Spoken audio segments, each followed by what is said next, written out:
Ahoana oara zery lay valy taratasy, zay nalefako ho anao mba ilako valy teny ny foko, zay nifidy sady efa vokilasy, te hanambatra fitiavana amin'ny fona raha ekeny.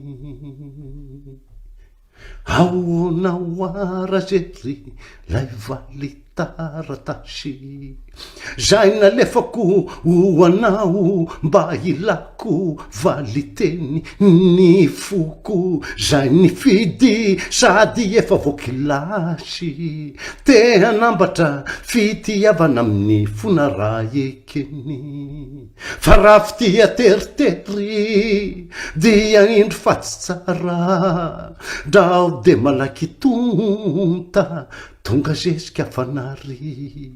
Fa ianao nievera sy manava teny miera, zao aneka tsy mba vera ka hovaky raha zera.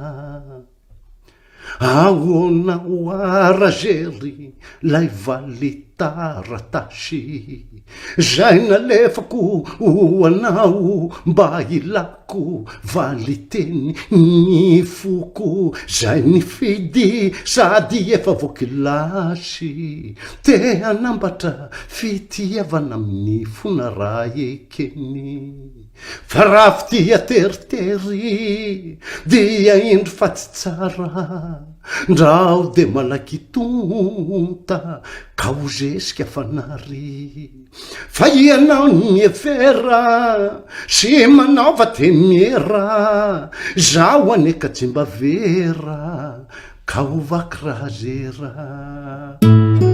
Razery o aza naovanavana lapiery,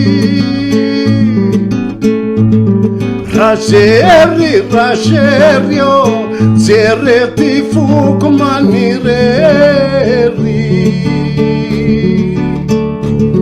razery o mba tombatombano, tombatombany kely razery o ity maso jorery.